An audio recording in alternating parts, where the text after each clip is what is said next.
నమస్తే గురూజీ. నా పేరు మణి అండి. యాక్చువల్‌గా నేను ఇండియాలో భీమవరం అండి. నా ఏజ్ 60 అనమాట. నేను ఫస్ట్ లెవెల్ లాస్ట్ బ్యాచ్ చేశానండి. ఇది సెకండ్ లెవెల్ కంప్లీట్ చేశాను. బట్ నాకు చాలా చాలా హ్యాపీగా ఉందండి. ఎందుకంటే నాకు అన్ని విధాల యాక్చువల్‌గా కాలు లిగ్మెంట్ పెయిన్ వచ్చిందండి. ఆ లిగ్మెంట్ మళ్ళీ ఇండియా ఎళ్ళాక ఎక్స్‌రే చేయించుకొని అన్నీ చేయించుకోవాలి అనుకున్నాను. బట్ అది ఏమీ లేకుండా అసలు నిజంగా ఎంత వండర్ అనిపిస్తుందోనండి. సెకండ్ లెవెల్ కంప్లీట్ అయ్యేటప్పటికి లాస్ట్ 3, 4 డేస్‌కి నాకెందుకో చాలా అసలు కాలు చాలా ఫ్రీగా నడవగలుగుతున్నానండి. యాక్చువల్‌గా అయితే ఫస్ట్ లెవెల్‌లో చాలా వెయిట్ లాస్ మూల పెయిన్ తగ్గింది. బట్ నడవటం కొంచెం ఇబ్బందిగా ఉండేది. కానీ దీంట్లోకొచ్చాక లాస్ట్ 4, 5 డేస్‌లో కూడా ఎంత రిజల్ట్ వచ్చిందోనండి. ఎంత ఫ్రీగా నడవగలిగాననమాట.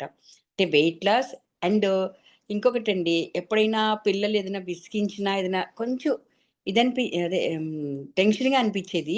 కానీ ఇప్పుడసలు ఆ టెన్షన్ లేదండి. చాలా ఫ్రీగా ఎవరు ఏదన్నా సరే ఓకే. ఓకే. అన్నట్టు అంత పీస్‌ఫుల్ మైండ్ వచ్చిందనమాట అండి. అసలా చాలా బావుందండి. నిజంగా నేను ఇంతకు ముందు చేసిన కోర్సుల్లో కూడా ఏది కూడా అసలు నాకింత రిజల్ట్ హెల్త్ రీత్యా కానీ, మెంటల్ రీత్యా గానీ ఇంత రిజల్ట్ అనేది నాకు దేంట్లోనే లేదండి. చాలా కోర్సుల్లో సెకండ్ డిగ్రీ అని, థర్డ్ డిగ్రీ అని ఉండేయి, జాయిన్ అయ్యేదాన్ని. బట్ ఇది మటికి నాకు చాలా మంచి రిజల్ట్ కనపడిందండి. నెక్స్ట్ థర్డ్ లెవెల్ ఎప్పుడా అని వెయిట్ చేస్తున్నాననమాట అండి. అది ఎప్పుడైతే అప్పుడు ఇంక ఇమ్మీడియేట్‌గా అసలు నేను జాయిన్ అయిపోవాలి. ఎందుకంటే నా లైఫ్‌లో చాలా చేంజింగ్ అండి.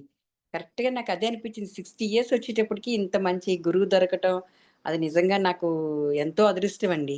ఎంతో అదృష్టం. సో, మా సన్-ఇన్-లా మా పాప కూడా చేశారండి ఫస్ట్ లెవెలు. వాళ్ళు కూడా బాగా కంప్లీట్ చేశారు. సో, ఆయన ఇండియా ఎళ్లారు. అయినా సరే మధ్యలో బ్రేక్ చేయకుండా ఆయన కంప్లీట్ చేశారండి. పాప కూడా కంప్లీట్ చేసింది. చాలా చాలా హ్యాపీ అనిపిస్తున్నదండి. కొంతమంది నా ఫ్రెండ్స్ కూడా చాలా నాకు థాంక్స్ చెప్తున్నారు. నాకు థాంక్స్ కాదమ్మా, గురూజీ అనుగ్రహం ఉంటేనే మనం జాయిన్ అవ్వగలం. మనకు అనుగ్రహం ఉంది, అదృష్టం ఉంది. మనం జాయిన్ అయ్యాం అని. సో, గురూజీ నేను నెక్స్ట్ థర్డ్ లెవెల్‌కి వెయిట్ చేస్తున్నాను Guruji. Thank you. Namaste Guruji. Right. Thank you so much.